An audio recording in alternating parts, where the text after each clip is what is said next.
El presidente Enrique Peña Nieto reitera que el aumento de las gasolinas se debe a factores externos y permitirá mantener la estabilidad económica.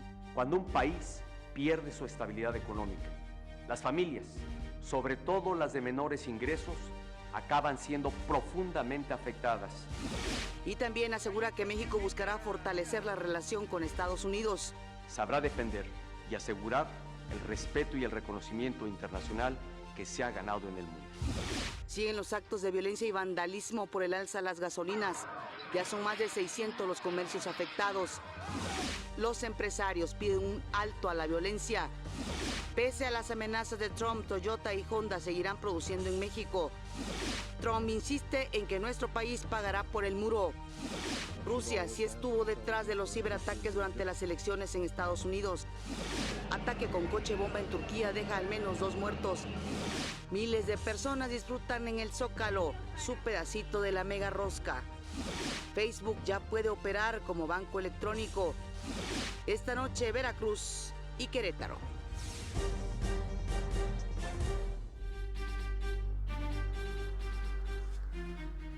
¿Qué tal? Muy buenos días. Siempre es un gusto que nos acompañen en una edición más de México al Día.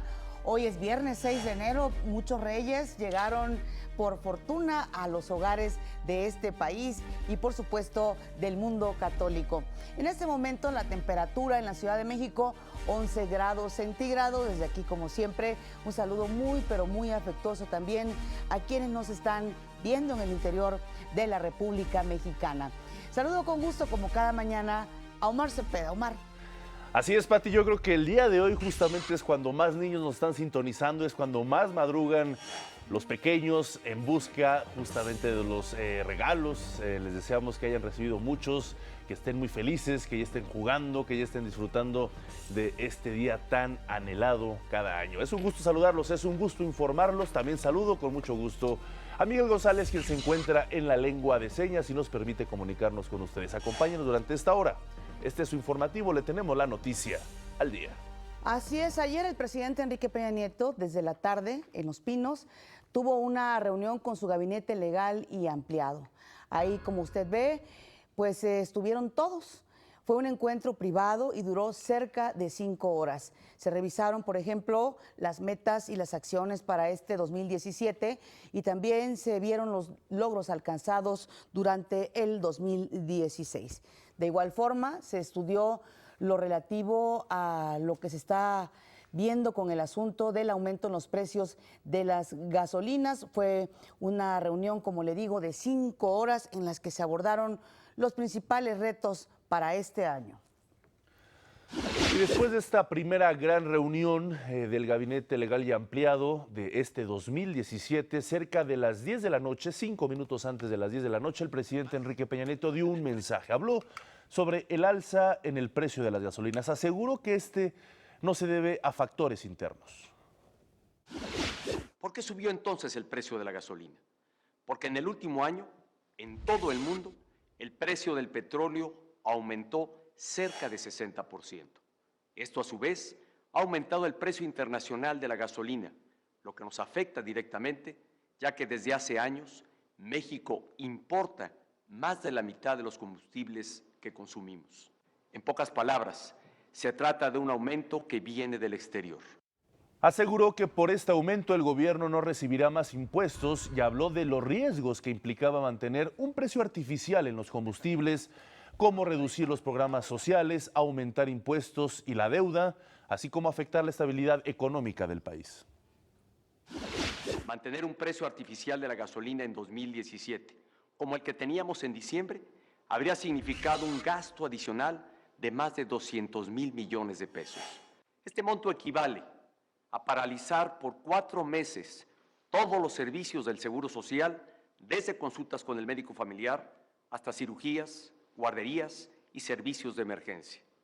Interrumpir 2 años completos los apoyos que entrega el programa Prospera a casi 7 millones de familias. Suspender 3 años el Seguro Popular, que cuida la salud de más de 50 millones de mexicanos. También asumió el costo político de esta medida, algo que dijo no se hizo en administraciones pasadas. Lo pudieron hacer porque el país producía más petróleo, que se vendía más caro que nunca en la historia, y el gobierno tenía ingresos excedentes. Así, tan solo en el sexenio anterior se perdieron casi 1 billón de pesos, es decir, 1 millón de millones subsidiando la gasolina. Y digo que se perdieron porque literalmente fue dinero que se quemó regalando gasolina, en lugar de invertir en cosas más productivas, como sistemas de transporte público, escuelas, universidades y hospitales.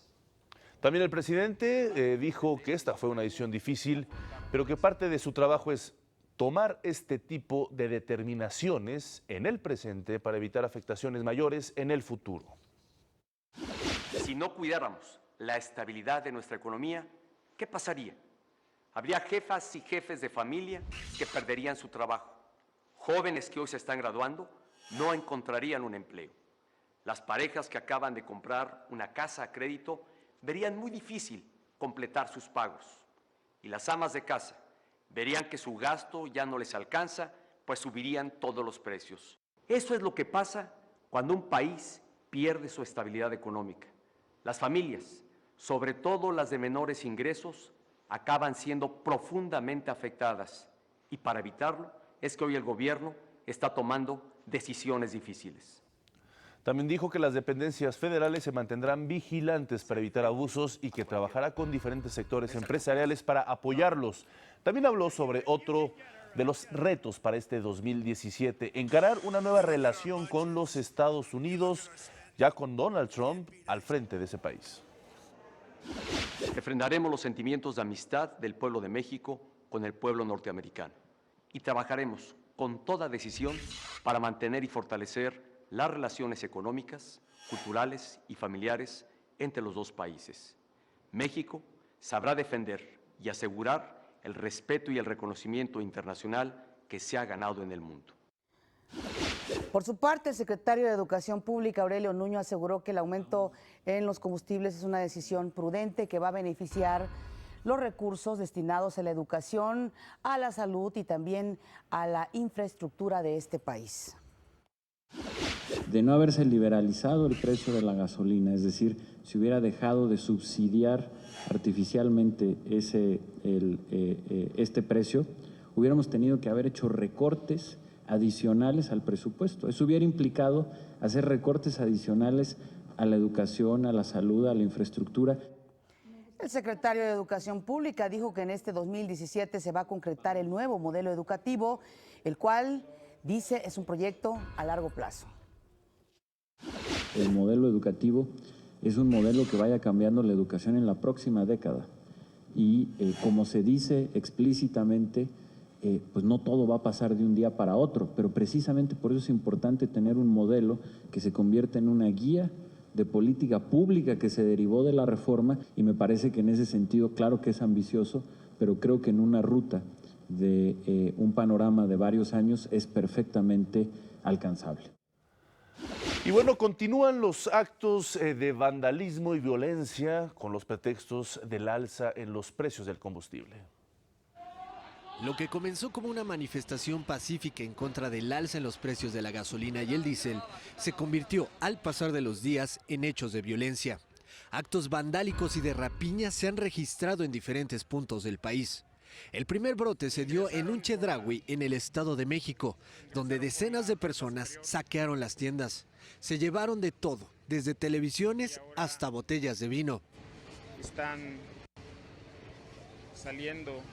Estos hechos se replicaron, sobre todo, en la Ciudad de México, Veracruz e Hidalgo. En este último, se registró un enfrentamiento en el municipio de Ixmiquilpan. Elementos de la Policía Federal se enfrentaron con los manifestantes. Por lo menos 20 personas resultaron lesionadas. Nuevo León también fue escenario de hechos violentos. Un grupo de encapuchados atacaron el Palacio de Gobierno, prendieron fuego y realizaron pintas. También se enfrentaron con las autoridades. 32 personas ya fueron detenidas por estos hechos. Tapachula, Chiapas, fue otra de las ciudades donde el vandalismo se hizo presente. En un corte de caja, la Asociación Nacional de Tiendas de Autoservicio y Departamentales informó que tras los disturbios de los últimos días han sido saqueadas 360 tiendas. Necesitamos intervención federal, si es necesario del ejército, porque esto está totalmente fuera de control. Los gobiernos estatales requieren de la colaboración del gobierno federal para evitar que esto siga escalando. Hasta el momento se reportan más de 600 detenidos por los hechos de esta semana, 429 en el Estado de México, donde 4 policías fueron arrestados por participar en actos de rapiña. También se han registrado bloqueos carreteros en diferentes tramos de nuestro país. La Policía Federal puso en marcha un operativo para que los caminos se vean lo menos afectados posible. Para México al Día, Rodolfo Hernández. Y ayer, ante todos estos hechos lamentables, el Consejo Coordinador Empresarial, la Confederación Patronal de la República Mexicana, es decir, los organismos empresariales y más fuertes de este país, pidieron al gobierno federal que dé protección a los ciudadanos, a los comercios y a las industrias. Los empresarios demandaron una investigación de los responsables de estos actos de violencia, tanto en su ejecución como en su organización, a fin de que efectivamente se aplique la ley. Porque una cosa es protestar, ¿no? Y puede haber mucha razón para protestar, y otra, este tipo de vandalismo. También hicieron un llamado al gobierno a crear acciones que fortalezcan la economía de las familias mexicanas. El jefe de gobierno de la Ciudad de México, Miguel Ángel Mancera, afirmó que quien sea detenido en flagrancia por participar en algún saqueo, ojo, será castigado con la fuerza de la ley, pues se trata de un robo. Estaremos dando garantía del derecho a la manifestación, a la libre manifestación, a la libre protesta, pacífica, ordenada, pero obviamente donde se realizan este tipo de conductas o de ataques como el que les acabo de reportar, pues ya tenemos un detenido y desafortunadamente tendrá que enfrentar esto que es un robo calificado. Por su parte, el secretario de Seguridad Pública capitalino, Irán Almeida, hizo un llamado a la ciudadanía a no caer en falsos rumores, pues la dependencia a su cargo detectó más de 1,500 publicaciones de testimonios falsos. El secretario de Relaciones Exteriores, Luis Videgaray, se reunió con los embajadores y cónsules de México en Europa y América del Norte. Les pidió que protejan a todos nuestros connacionales en cualquier punto del mundo donde estén.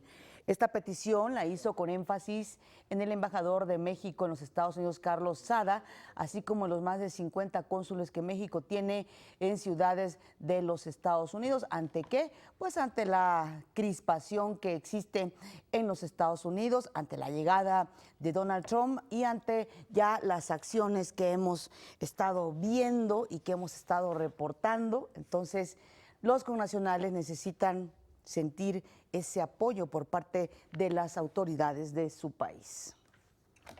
Sin duda alguna, y después de la decisión de la automotriz Ford de cancelar la construcción de una planta en México, el secretario de Desarrollo Económico de San Luis Potosí, Gustavo Puente Orozco, informó que la empresa deberá regresar el predio que le fue cedido para esta obra. Dijo que en un plazo de 10 días los directivos de la compañía volverán a la entidad para iniciar su retirada de este lugar que comprende 280 hectáreas. También agregó que seguirán trabajando y buscando inversiones de mercados internacionales como el europeo y el asiático. Bueno, las empresas Toyota y Honda se unen a Mazda al afirmar que no tienen planes inmediatos para reducir su producción de autos en nuestro país. La reacción del presidente Donald Trump, por supuesto, y como ocurre con frecuencia, no se hizo esperar. Amenazó a Toyota con imponerle un fuerte arancel si construye su modelo Corolla para el mercado estadounidense en una planta de México. Por su parte, la automotriz japonesa defendió su inversión en Salamanca, Guanajuato, por $1,000 millones, que anunció en 2015 e informó que no hay cambios, por lo pronto, en su estrategia de producción.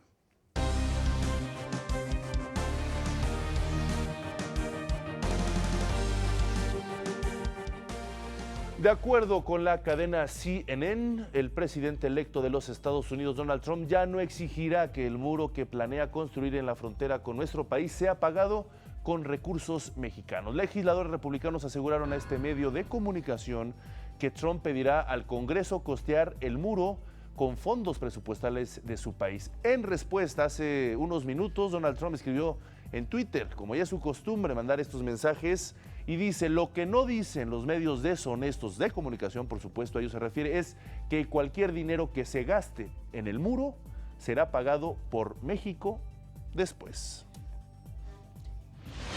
El vicepresidente de los Estados Unidos, Joe Biden, manifestó su opinión sobre la forma en que Trump ha manejado o se ha manejado en las redes sociales, sobre todo el Twitter, que le encanta.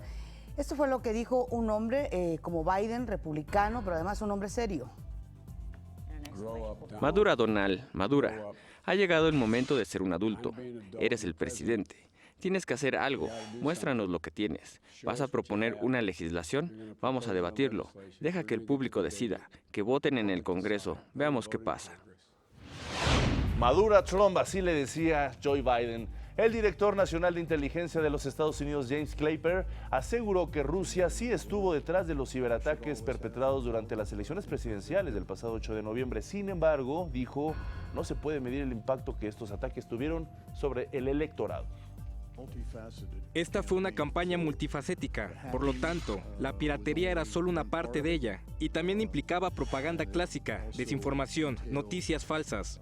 La comunidad de inteligencia no puede medir el impacto que tuvieron en las decisiones hechas por el electorado. No hay una forma de calibrar eso.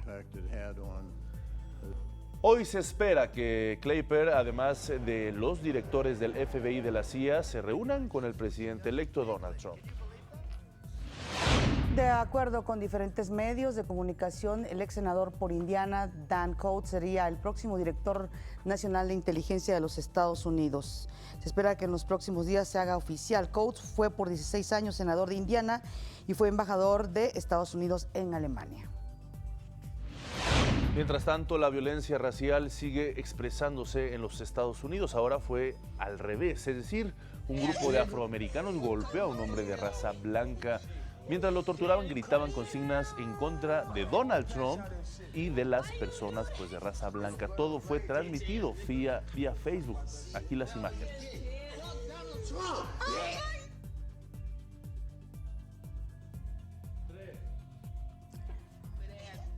Por cierto que ese video fue retirado ya de inmediato del Facebook ante lo terrible que muestran estas imágenes, porque además se informó que era una persona con discapacidad, con algún tipo de discapacidad, quien fue torturada y exhibida en las redes sociales. Ese es el nivel de crispación, de violencia que se está viendo en los Estados Unidos. Y en Turquía también no para la violencia. Ahora explotó un coche bomba frente al Palacio de Justicia de Esmirna. Hay 2 personas muertas y 10 lesionadas. 2 de los atacantes fueron abatidos por la policía. Las autoridades sospechan que este hecho fue obra del Partido de los Trabajadores del Kurdistán. Vámonos hasta Turquía. Ahí reiteraron que ya está identificado el autor del atentado del pasado fin de semana donde murieron 39 personas. Además, aseguran que están ya cerca de ubicarlo. Nuestras fuerzas de seguridad han identificado al terrorista. También se ha determinado su posible ubicación. Posiblemente se trata de alguien perteneciente a una etnia china, pero no quiero expresarme sobre su nacionalidad por el momento.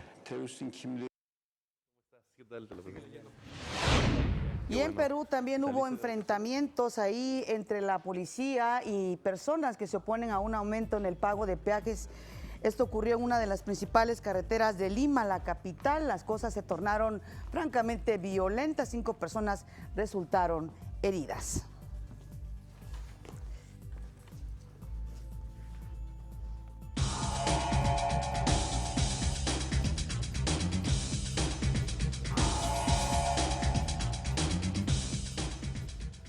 Y bueno, pues iniciamos una nueva etapa de análisis con el Centro de Estudios Gilberto Bosques. Vamos a hablar semanalmente con ellos con estos especialistas en temas internacionales de justamente cómo se está moviendo el mundo en ese sentido. En esta ocasión le doy la bienvenida a Enrique Sevilla, él es investigador de este importante centro de estudios.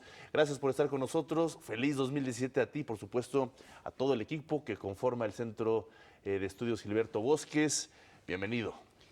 Muchas gracias, igualmente feliz año a todos aquí en Televisión Educativa y a toda la audiencia. Claro, habíamos estado platicando con ustedes sobre las elecciones de Estados Unidos, nos habíamos concentrado en ese tema. Vamos a abrir ahora las puertas a todos los sucesos internacionales. Cuéntanos de qué nos vas a hablar esta mañana. Bueno, el punto es hablar un poco sobre el estado actual de la relación entre Estados Unidos y Rusia, particularmente en esta coyuntura del fin del mandato del presidente Obama y la llegada de Donald Trump, que muchos han dicho que fue el candidato preferido del presidente ruso Vladimir Putin. Incluso por ahí hay reportes de que cuando se supo la noticia de que Donald Trump había ganado las elecciones en la Duma rusa, en el Parlamento, varios parlamentarios estallaron en aplausos, ¿no?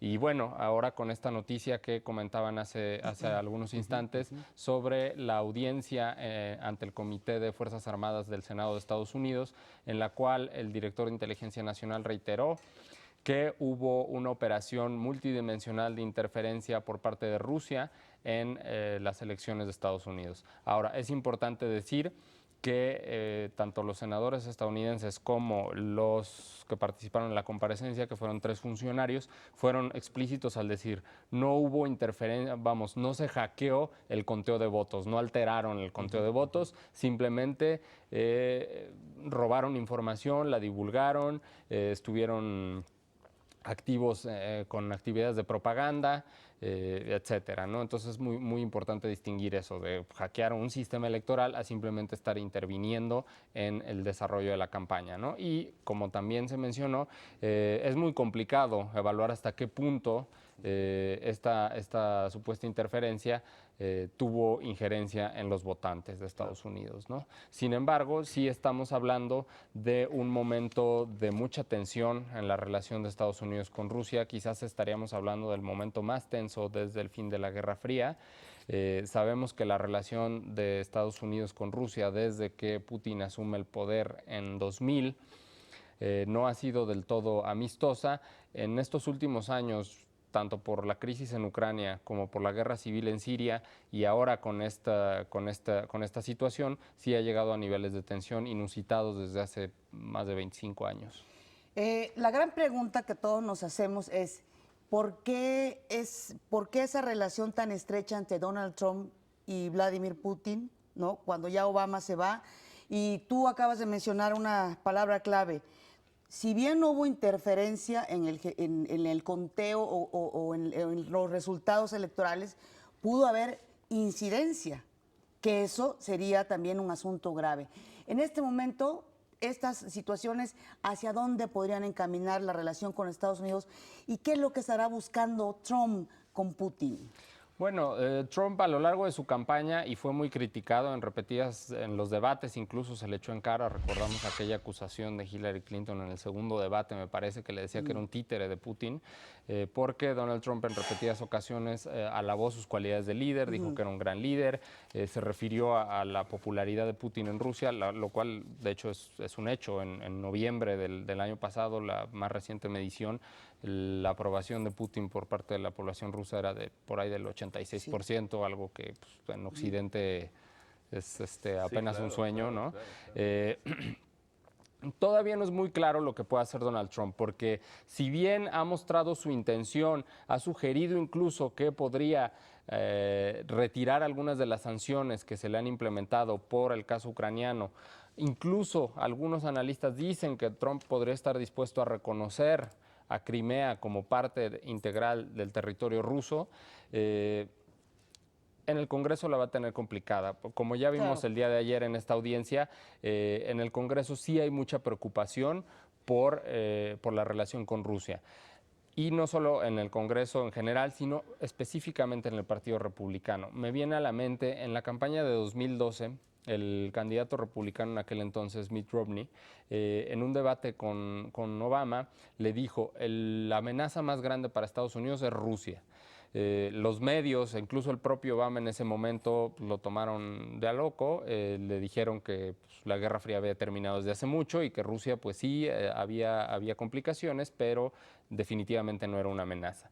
Entonces estamos hablando de un partido republicano que desde siempre ha desconfiado de Rusia.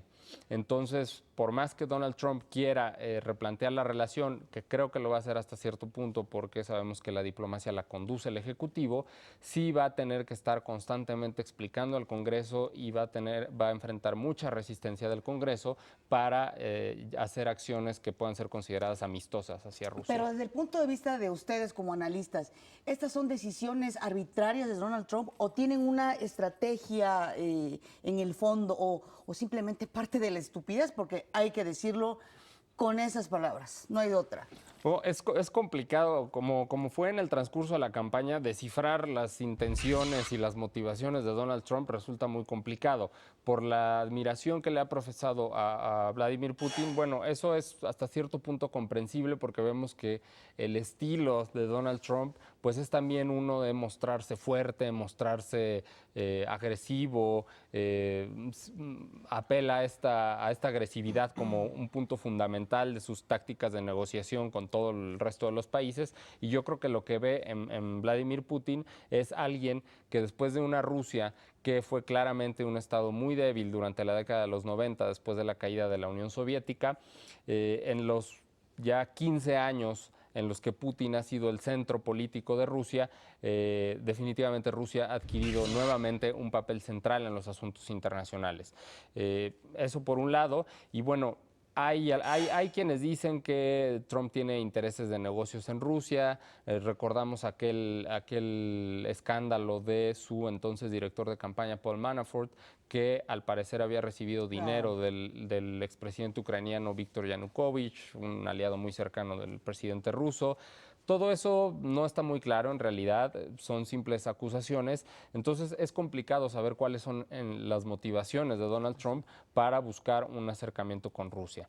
También está el caso de la lucha contra el terrorismo, ¿no? Donald Trump sí le ha comprado este discurso de que la intervención armada de Rusia en la guerra civil en Siria está funcionando para acabar con los grupos terroristas de la región. Sí, a mí me parece algo muy importante que acabas de comentar, que a pesar de que Donald Trump ha mostrado cierta afinidad o cierta simpatía hacia Vladimir Putin, finalmente falta ejercer el poder, que es a partir del 20 de enero, y donde otros grupos internos, tanto de Estados Unidos como de Rusia, van a también tener su partida, ¿no? Él es el ejecutivo, pero está el judicial, las cortes, las empresas, y también eso pasa en Rusia, dentro de este nuevo orden, ¿no? Ya no bipolar, sino multipolar en las relaciones internacionales, una nueva geopolítica que juega nuevas estrategias, entre ellas las energéticas, por supuesto, ¿no? Entonces yo creo que hay que tener mucha paciencia. Vladimir Putin es muy astuto, por supuesto, es uno de los políticos más inteligentes que han habido en las últimas décadas, ¿no?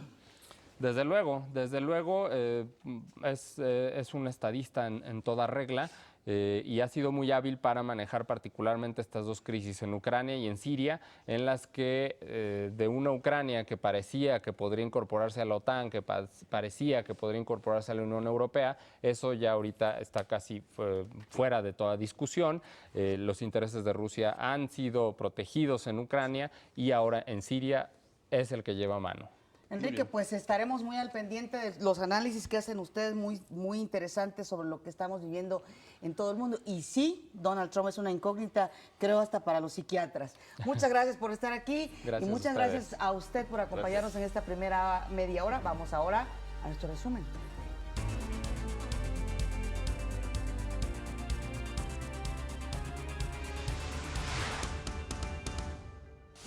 El alza a las gasolinas permitirá mantener la estabilidad económica. Cuando un país pierde su estabilidad económica, las familias, sobre todo las de menores ingresos, acaban siendo profundamente afectadas.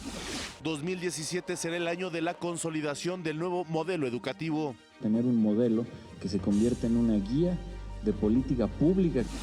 El canciller Luis Videgaray pide a los embajadores mexicanos que defiendan a los connacionales donde quiera que se encuentren. Toyota y Honda se unen a Mazda, mantendrán su planta de producción automotriz en México. Donald Trump arremete contra los medios de comunicación estadounidenses y reitera por Twitter que en un futuro México pagará el muro. Nuevo caso de violencia racial se registra en los Estados Unidos. Ahora, un grupo de afroamericanos tortura a un hombre de raza blanca. Más adelante, el Museo Nacional de Antropología presenta Caminos de Luz, mosaico con imágenes de los mitos huicholes. El Athletic de Bilbao sorprende y vence al Barcelona en la ida de los octavos de la Copa del Rey, 2-1.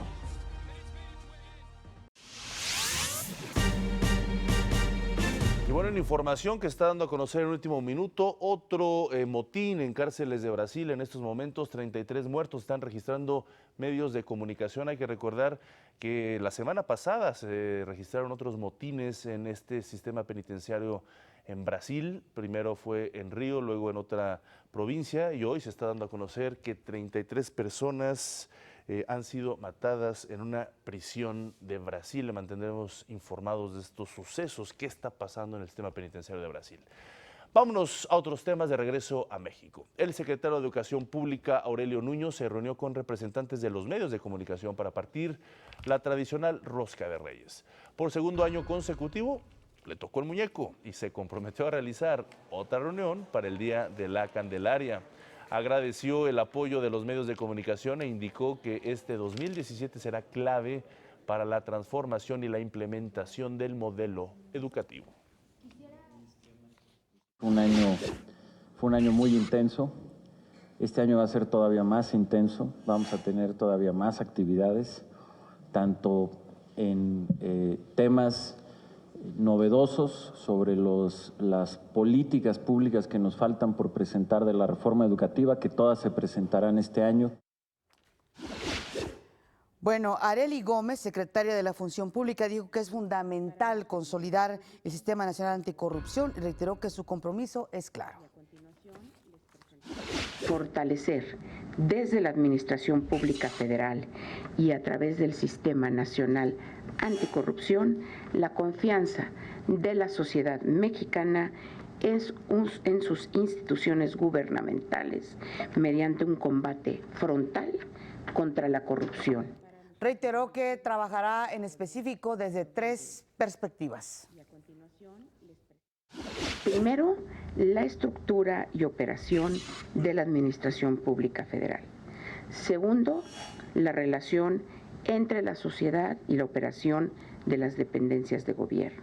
Y tercero, el marco ético, normativo y de respeto a los derechos humanos. El jefe de gobierno de la Ciudad de México, Miguel Ángel Mancera, entregó juguetes a niños del Hospital Pediátrico de Peralvillo, ubicado en la delegación Cuauhtémoc. En este evento también partió la Rosca de Reyes con los pequeños y sus familias. Por cierto, ayer por la noche se realizó un operativo especial en la Ciudad de México con el objetivo de que los Reyes Magos pudieran realizar sus compras, adquirir los juguetes, los regalos con tranquilidad. Esperamos que en su casa hayan llegado, por supuesto, sin ningún contratiempo.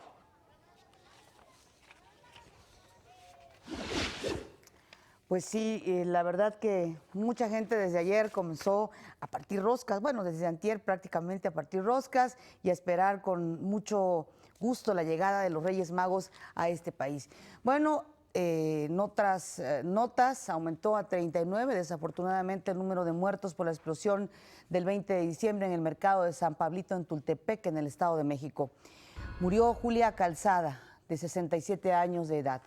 Por otra parte, también una de las sobrevivientes dijo o confirmó, quiero decir, que ella vio cuando un niño encendió y lanzó una paloma, momento en el que se desató las explosiones ahí en San Pablito. Esta versión ya se había difundido, pero ahora este testimonio de una de las sobrevivientes no hace más que confirmarlo.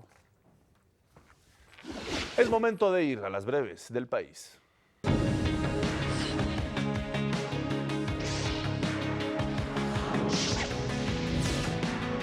4 elementos de la Procuraduría General de Justicia de Tamaulipas fueron emboscados y acribillados por un grupo de civiles armados.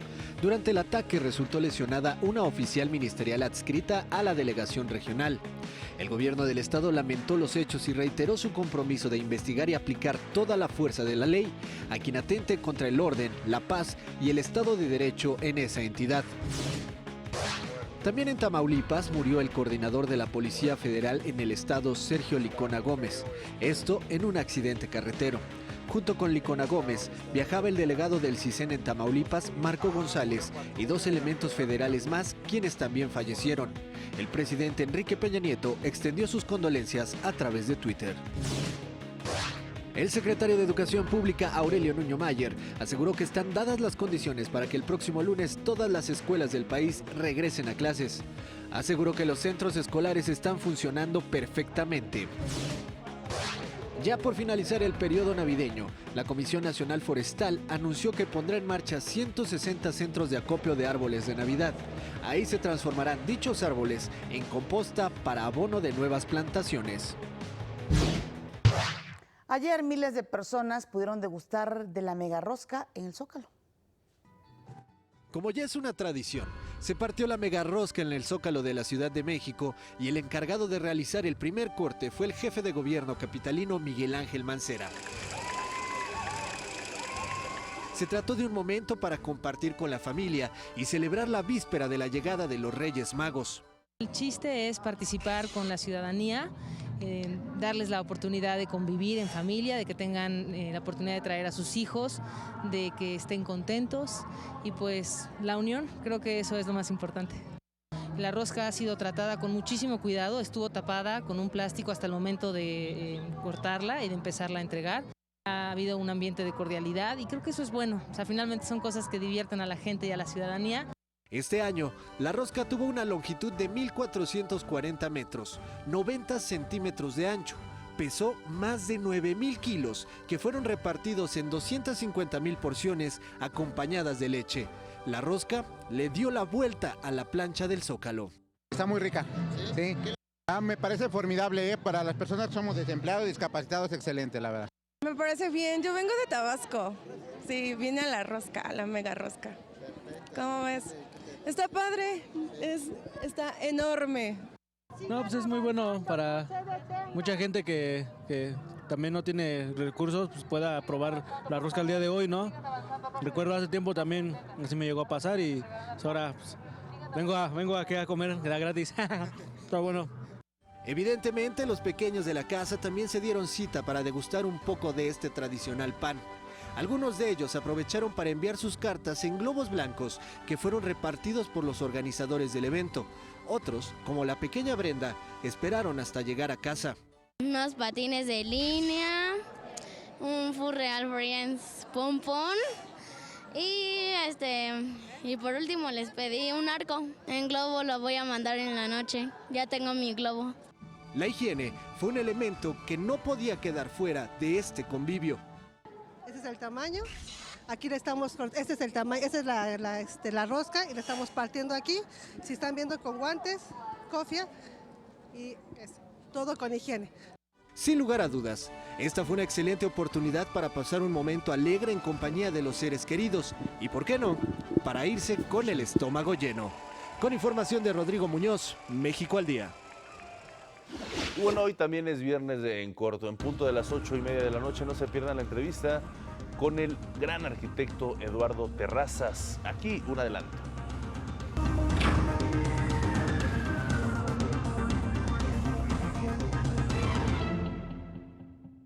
Mi filosofía es que el trabajo que hace uno, lo hace uno con toda la pasión del mundo. Entonces lo mismo es un centro cultural que hice en Tampico, un centro cultural que hice en Reynosa, Cintermex que hice en Monterrey. Pues todas son obras que fueron en su tiempo, fueron para mí lo más importante de mi vida en ese tiempo. Entonces de todo estoy muy orgulloso y de todo estoy muy satisfecho. Mi papá era ingeniero y decían, tú vas a ser ingeniero. aunque estudié la prepa de ingeniería, pero me cambié a arquitectura al final porque dije yo no, mi carrera es arquitecto. Aunque me gustaba mucho también la pintura, porque mi mamá era pintora, y entonces yo dizque dibujaba y siempre dibujé paralelo a la arquitectura. Yo me quedé a dar clases en la Universidad de Columbia después de acabar el pabellón y me escribe una vez Ramírez Vázquez, me dice, vente a México porque ahora me eligieron presidente del comité organizador de los Juegos de la 19ª Olimpiada. Así se llamaba el comité. Hicimos unos programas de cada evento cultural, hicimos la estructura de la Ciudad de México, la estructura urbana de la Ciudad de México con señalamientos, con sistemas de transporte para llevar a las gentes a los diferentes lugares. Y a mí se me decía que Monterrey debería de ser la primera como Milano, que Milán es también muy industrial, así como Monterrey es industrial. Se me hacía muy importante que Monterrey empezara y convencí a Eugenio Garza Lagüera, que él fue como el que convenció a todos los empresarios para hacer Cintermex.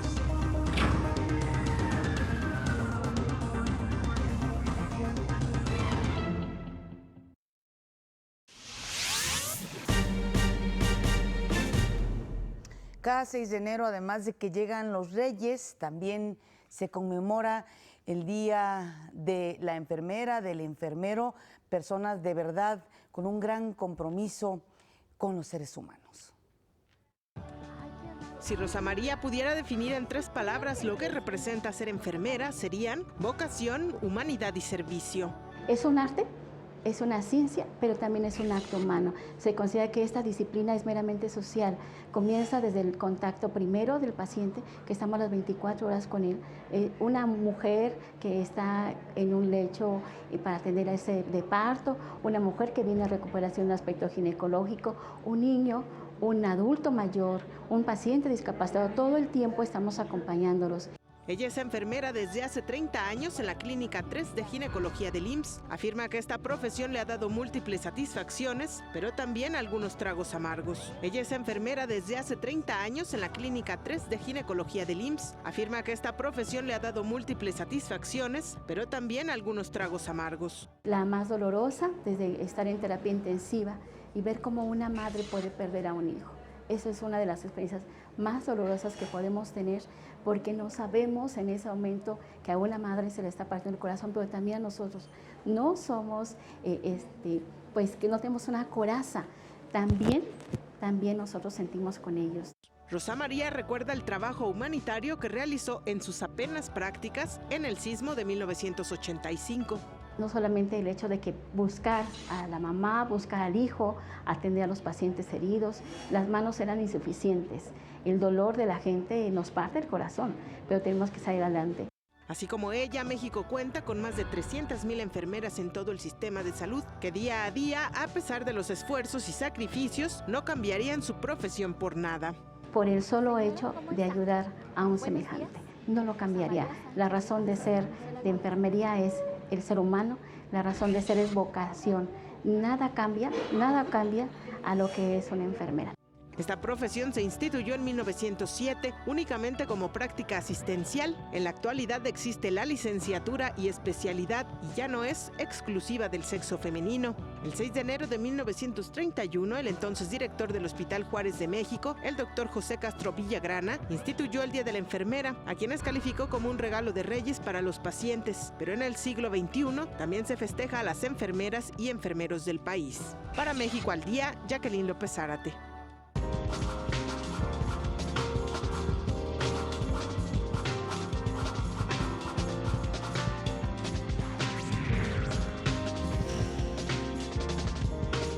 Con el apoyo del Instituto Nacional de Bellas Artes, el Encuentro Nacional de los Amantes del Teatro celebra su 29ª edición.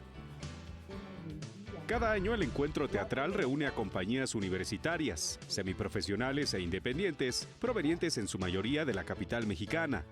Pero en general es un muy buen nivel y cuando hay cosas espectaculares, son espectaculares. Eso es la invitación al público, a ver teatro. Hay desde alumnos que por primera vez pisan el escenario, que forman un grupo salido de la Escuela Nacional de Arte Teatral o del CUT o de la Facultad de Filosofía y Letras, o grupos independientes de alguna delegación, de algún centro comunitario. Es muy interesante la participación, es sumamente amplia. Las obras son seleccionadas por un comité de análisis y reflexión, conformado por especialistas del Centro Mexicano del Instituto Internacional de Teatro de la UNESCO. La idea es ofrecer una muestra representativa del teatro independiente contemporáneo en diversos géneros, desde teatro infantil hasta musical. Ya no están Molière, ya no están remontajes de los remontajes de Alfonso Paso y de todo eso, que le daba un sabor a festival de escuela. Ahora estamos viendo inquietudes hacia todo el mundo, hacia los problemas de México. No sabe uno qué va a pasar nunca, se abre el telón o no se abre, pero se encienden las luces y siempre pasan cosas que uno no espera. Ve uno, como decía Isabel, pedazos de la realidad expresados con una sinceridad y una fuerza que no se ven en ningún otro foro. La situación actual del teatro independiente de nuestro país se mostrará en el Encuentro Nacional de los Amantes de Teatro. Las funciones serán los sábados, domingos y lunes de enero en el Teatro Julio Jiménez Rueda con entrada gratuita. Para México al Día, Rufino Enríquez González. Un enorme mosaico con imágenes de los mitos huicholes de la creación de la pieza central de la exposición Caminos de Luz. Vea usted nada más qué imágenes. La obra, elaborada por el artista y chamán José Benítez, narra visualmente 10 episodios mitológicos y 13 de las deidades presentes en los antiguos relatos huicholes. Capitalinos y turistas pueden apreciar esta pieza durante su visita al Museo Nacional de Antropología y además esta magnífica exposición de nuestros artistas huicholes va a estar ahí hasta abril del próximo año. Una forma de enaltecer el espíritu humano es el arte, por ejemplo. Así es, Pati, y la moda también es cultura. Ahora está lista Jimena Cardona, quien con su sección nos lleva a descubrir este mundo, el mundo de la moda.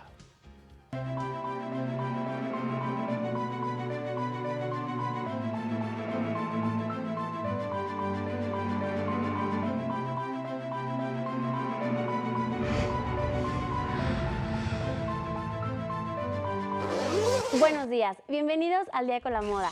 Soy Jimena Cardona y les voy a contar la evolución de un accesorio que, contrario a lo que podríamos pensar, tiene una historia muy interesante: los calcetines. Los primeros registros que se conocen de un calcetín son del periodo neolítico y fueron hechos a partir de piel de animal que nuestros ancestros se enrollaban en los pies. Uno de los registros que tenemos fue encontrado en una tumba de un niño egipcio. Primero empezaron arropando sus pies con tiras de piel o de tela. En el siglo II a.C. ya se usaban los udones, hechos de hilo trenzado y que cubrían por encima del tobillo, y les llamaron socus. Desde Roma, el socus de cuero blando llegó hasta las Islas Británicas, donde los anglosajones abreviaron su nombre en sock. Al mismo tiempo descubrieron que un sock blando llevado con una bota gruesa protegía el pie contra la abrasión del cuero.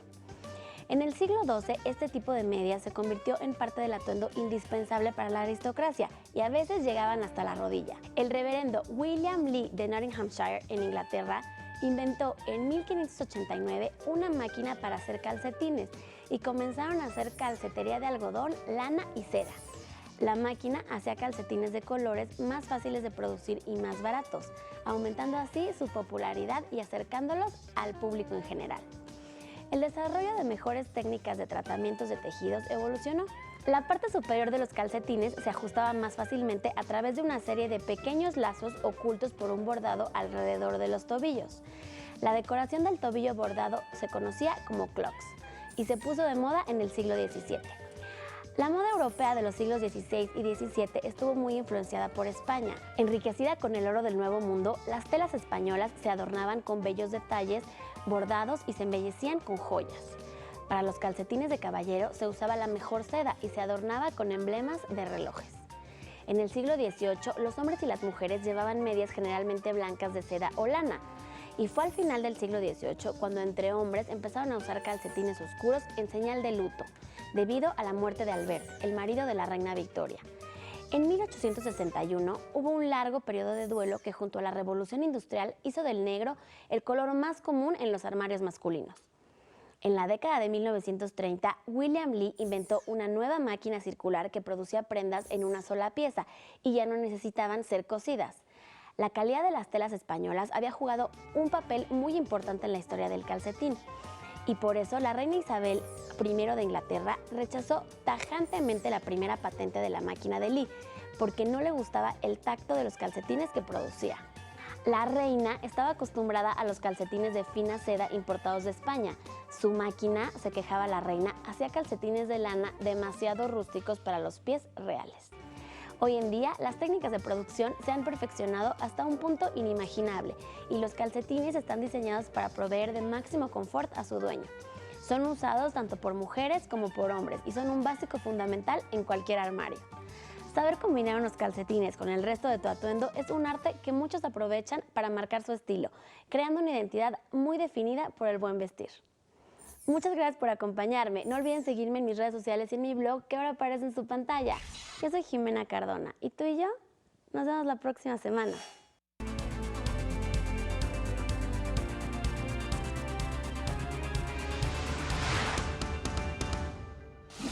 El presidente Enrique Peña Nieto asegura que el aumento a las gasolinas no se debe a factores internos. En pocas palabras, se trata de un aumento que viene del exterior.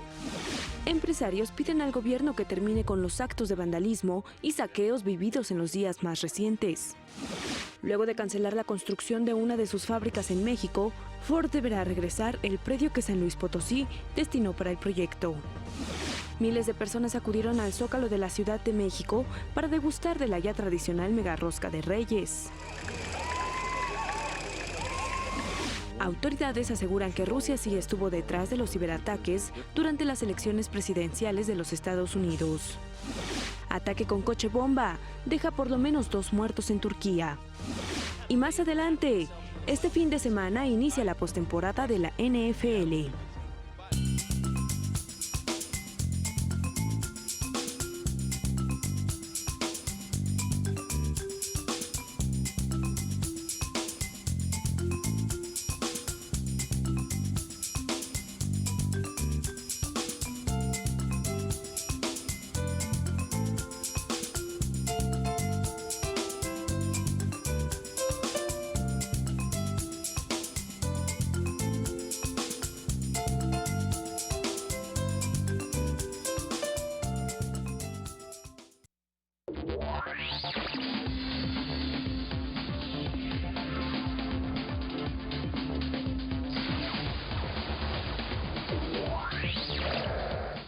Y de este mundo real nos vamos al mundo virtual, como todos los días. Ya está lista Ana Cristina Olvera. Ana Cris, muy buenos días para ti. Muy buenos días, Pati, Omar. Y bueno, como ustedes bien ya lo mencionaron en las últimas horas, en los últimos minutos, Donald Trump volvió a poner el mundo de cabeza, volvió a sacudir a los medios, a la sociedad en general, con sus mensajes de Twitter. Pues ahora ya no podrá negar, bueno, podrá negar, pero podrá demostrarse que todo lo que ha dicho, lo ha dicho. Esto gracias a una plataforma que se llama Internet Archive y que ha creado un sitio que se llama factba.se o Factbase, una base de datos que tiene todas las polémicas declaraciones que el presidente electo de los Estados Unidos ha hecho desde el 2019 hasta hoy, hasta los últimos que ha tuiteado hace pocos minutos. Esta base de datos servirá como un recordatorio de todo lo que declaró durante su campaña, además de que permitirá comparar sus acciones con sus promesas de campaña una vez que tome posesión de la presidencia el próximo 20 de enero. La plataforma concentra información de lo que Trump dijo tanto en redes sociales, Twitter, Facebook, como por ejemplo en televisión y un registro de su página web de campaña. La información también incluye estos mensajes que por orden de él o de su partido han sido eliminados, así que incluso los que se han eliminado se pueden encontrar ahí.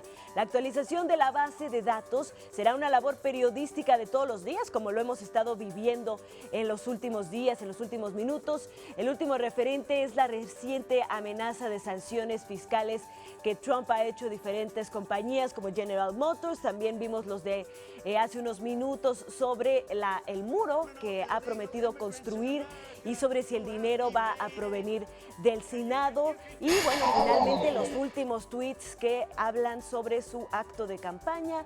Así que pues ya habrá un registro, recuerden, eso es un recordatorio también para todos nosotros de que todo lo que publicamos, todo lo que está en la red no se borra, de alguna forma se puede encontrar y pues nos puede hacer pues tener que ser consecuentes con lo que decimos, con lo que hacemos o incluso meternos en problemas como lo hemos visto en los últimos días con diferentes personalidades como el rejoneador que salió pegándole a sus caballos, etcétera. Así que hay que ser muy cuidadosos con lo que uno dice porque las palabras se vuelven realidad.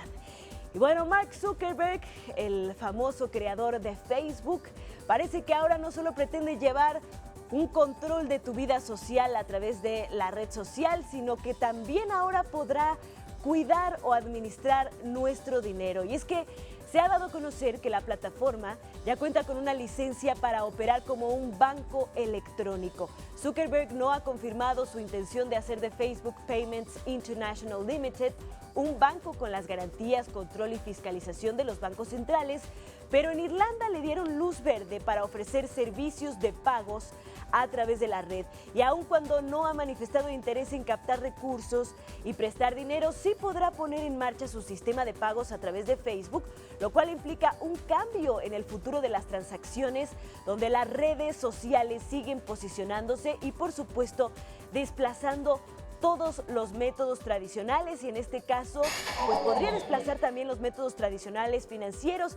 ¿Por qué esta opción es tan atractiva? Pues por supuesto porque Facebook tiene un mercado cautivo de millones y millones de personas. Es la red social más utilizada en todo el mundo, por supuesto la favorita en México y pues siendo la red social más utilizada tiene nuestros datos perfectamente bien registrados. Desde a qué hora nos despertamos, qué nos gusta, qué no nos gusta, cómo vendernos, cómo no vendernos y pues ahora también podría manejar nuestro dinero, así que ya se pueden poner a temblar las instituciones financieras y los bancos más importantes del mundo, porque estoy segura de que si Facebook se lanzara como banco, pues tendría un gran éxito por la facilidad con la que nos resulta conectarnos a través de esta red social, pues tener todos los servicios concentrados, sin duda que pues es muy atractivo para los consumidores.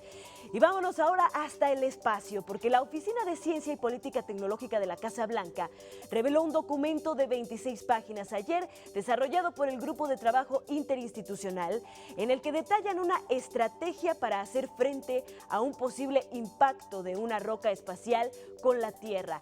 Este plan, el papel que juega la NASA y el Departamento de Seguridad Nacional son primordiales, pues se basa en la detección y seguimiento de los objetos espaciales. Además, el desarrollo de tecnologías para la interrupción del trayecto de este posible objeto que impacte la Tierra. El tener un perfecto conocimiento de los objetos cercanos de la Tierra podría ayudar en la creación de protocolos de actuación específicos. Por supuesto que la NASA y el gobierno de Estados Unidos pues planean colaborar con otros gobiernos para que se puedan llevar a cabo este tipo de planes. Recordemos que la exploración del espacio, así como pues la prevención de accidentes o desastres como lo podría ser el impacto de algún objeto espacial, son retos que tenemos que enfrentar juntos como humanidad, debido a que son grandes retos y que se requiere la investigación, el conocimiento, la tecnología proveniente de varias partes del mundo. Así que ahí está un anuncio más de la Casa Blanca. Recordemos que hace pocos meses Barack Obama también ponía en alerta a las principales instituciones de Estados Unidos para que estuvieran al tanto y en constante monitoreo sobre el asunto de las radiaciones solares que pueden afectar gravemente las telecomunicaciones o algunos otros servicios en la Tierra y para los cuales también se necesita una colaboración y un plan de emergencia. Así que el espacio comercio sin duda es cada vez un elemento que además de servirnos de forma social, por ejemplo, para la conectividad, el monitoreo de desastres naturales, la actuación de las fuerzas de seguridad y de emergencia ante desastres naturales, etcétera, también nos sirve para pues poder prevenir este tipo de situaciones. Así que ahí está otro paso más de la Casa Blanca, tratar de unificar los esfuerzos para tener un plan de emergencia y de actuación. Vamos a hacer un breve corte. Esto es México al Día, no se vayan.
Llegó el viernes, viernes de Reyes, pero sobre todo viernes con el señor Javier Aranda. Confiésanos, Javier, porque la verdad es que cada vez que vienes nos encanta que nos confieses lo que estás leyendo, que ha sido muy productivo, por cierto. Claro. Bueno, y feliz mucho año. gusto y gracias por invitarme. Feliz año. Feliz año, Javier. Igualmente.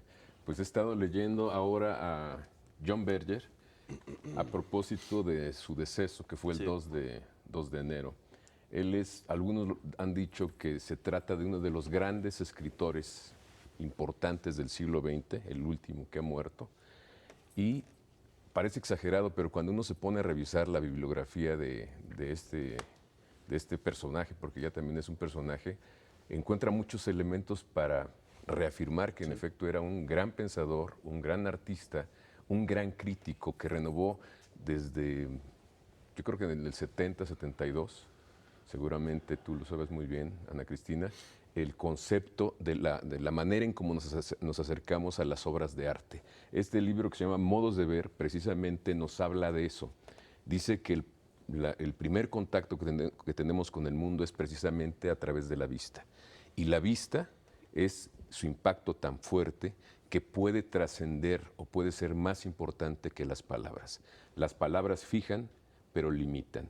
La imagen, tú la interpretas desde que naces. Es el primer contacto que tenemos con el mundo. Tú me decías que lo primero que ves es a tu madre, ¿no? Lo primero que ves es la luz.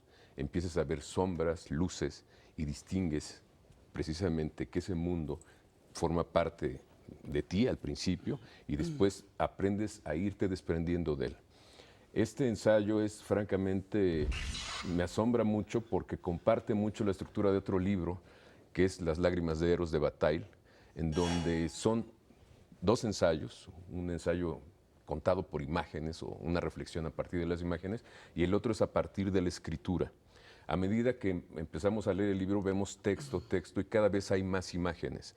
Y estas imágenes nos están hablando, nos están confirmando, están acompañando, están continuando el discurso que por escrito hizo este pensador. Él hizo una serie de televisión muy importante, de ahí surge la idea de este libro y es una reflexión sobre cómo nos hemos apropiado de la vista, cómo la vista nos ha rodeado y cómo, digamos, nos ha transformado. La última parte de este libro hace un recorrido de todo lo que es el sentido del arte. Hay una parte que se dedica mucho a la mujer y es la mujer generalmente desnuda en una época de la pintura del óleo, en donde empieza a demostrarnos cómo la mujer tiene una forma de ser vista socialmente y la forma de ser vista del hombre es distinta. Nos invita, por ejemplo, a que nos acerquemos a los desnudos de casi todas las obras pintadas al óleo y dice, vas a ver siempre que está mostrándose a alguien más. Puede estar acompañada por un personaje masculino, pero en realidad la pose, la mirada es para fijarse en quien está observando ese cuadro. A partir de ahí se empiezan a construir muchos conceptos de lo que tiene que ver de los roles del hombre y la mujer, y el rol del hombre es, digamos, tener una presencia, ahora sí que desde la pintura hasta la publicidad, en donde se tiene o se proyecta sobre todo la posibilidad de tener poder. Es la promesa de poder. Y en el caso de la mujer es la apariencia en sí misma. La mujer en las obras pictóricas, digamos, y en la publicidad, está hecha para ser mirada. Y la última parte del libro llega obviamente a la publicidad y nos dice que es el mundo de las imágenes que tenemos más a la mano, y nos dice también que hemos confundido mucho el concepto de democracia justamente con eso. La cultura de la imagen es la idea que tenemos de la democracia, que es la publicidad. Nos remite inmediatamente, por ejemplo, la publicidad a la posibilidad de elegir un producto o elegir otro. Y de las imágenes más fuertes de Occidente hacia el mundo es precisamente los grandes escaparates. Pensemos en la Quinta Avenida, pensemos en la tienda KaDeWe en Alemania, cuando existía todavía el muro, en donde lo que nos están mostrando es ese mundo que puedes tú elegir. Y es un mundo falso, porque realmente nunca podemos elegir. Nos dicen solamente hay 3 tipos de leche, o estos 5 envases, o estos 3 automóviles, y escogemos entre la baraja que nos ponen en la mesa, y creemos que ya pudimos escoger algo, cuando en realidad no pudimos escoger nada porque es lo que nos pusieron en la mesa. Entonces él, este pensador, este artista, se mete cada vez más a cuestiones políticas a partir de la novela, a partir de la poesía, a partir de la lectura de la pintura, porque empieza a ver el mundo de una manera sensible. Nos muestra que en efecto estamos movidos por una gran maquinaria que solamente se alimenta a partir de nuestras esperanzas de ser diferentes. La publicidad nos ofrece eso, la posibilidad de transformarnos, pero es una transformación fallida, porque siempre que compramos algo, creemos que hemos accedido a alguna cosa, pero fenece inmediatamente, ya la caducidad ya estaba programada para que después de que la adquieras, ya sea otra cosa, y empieces a ver lo que no has conseguido y aspires a tenerlo. Entonces es una reflexión que a mí me asombró mucho, porque es la reflexión de un artista que él mismo dice que a partir de la lectura detenida del mundo se fue metiendo a la reflexión política, y en ese sentido es un actor muy comprometido políticamente. Claro. Se acercó a Marcos, por ejemplo, en una época, y se acercó mucho a la gente de la calle. Quería conocer realmente el mundo en que habitaban, y obviamente él le hubiera gustado transformarlo en la medida de lo posible. Pues interesante, sin duda. Y yo te pregunto aquí algo muy... Digo, no he leído el libro, por supuesto, por eso está la recomendación. Por ejemplo, él logra que nosotros tengamos una percepción, por ejemplo, del arte moderno cuando no le entiendes muchas veces a eso. Es decir, te lleva a reflexionar sobre la importancia de ver o cómo ver ciertas cosas. Sí, te ayuda a ver, precisamente desmenuza las pinturas y empiezas a verlas de otra manera. Él, por ejemplo, dice que hay rupturas muy notables. En el caso de la pintura tradicional, una ruptura fundamental es, por ejemplo, el cubismo. Pasa, digamos, de la perspectiva tradicional a mostrarnos las figuras desde distintas perspectivas. Si uno realmente se pone a ver con detalle un cuadro de Picasso, por ejemplo, y empieza a reconstruir, se puede dar cuenta que son planos distintos de una misma realidad.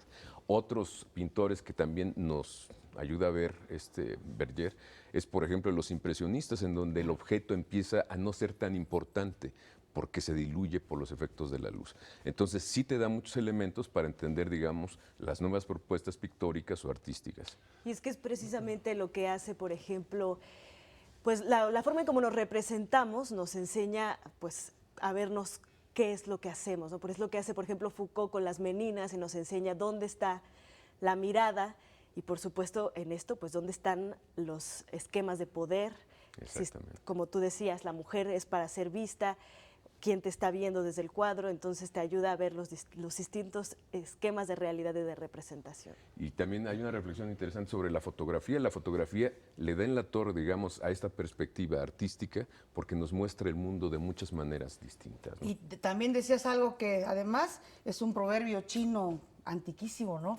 La mirada, la imagen dice más que 1000 palabras. Eso lo efectivamente, dice por eso muchos que hoy se encargan de la imagen pública, pues entrenan a las personas, porque efectivamente lo que se fija en tu vista, lo que entra por tu vista y se fija en tu cerebro, adiós. Hasta cierto punto. Hay momentos en que ya no lo crees porque todos te miran igual y dices, no, no soy tan deseable como todos me están diciendo. John Berger, Modos de Ver. Gracias, Javier. La verdad Gracias es a que ustedes. tremendo libro, uno de los intelectuales más importantes del siglo XX. Se nos Así fue. es. Pero bueno, pues aquí nos queda lo más importante, que es sus textos. Gracias por estar con nosotros. Gracias a Feliz fin de ustedes. semana. Gracias. Vamos al resumen.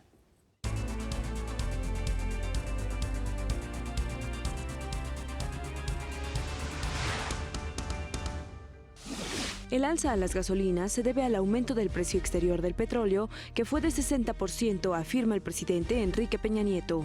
En pocas palabras, se trata de un aumento que viene del exterior. Manifestó que no aumentar el precio de la gasolina hubiera provocado recortar programas sociales. Continúan las protestas y el vandalismo por el alza a los combustibles. La ANTAD denuncia 370 tiendas saqueadas. En febrero se presentará la versión final del nuevo modelo educativo. El modelo educativo es un modelo que vaya cambiando la educación en la próxima década. Las automotrices Toyota y Honda aseguran que no reducirán su producción en México. El presidente electo de Estados Unidos, Donald Trump, asevera que el muro será pagado por México después de ser construido. Y en los deportes, Barcelona pierde 2-1 ante el Athletic en octavos de final de la Copa del Rey. Gracias, feliz Día de Reyes. Así es, este es un esfuerzo informativo de Televisión Educativa. Hasta luego.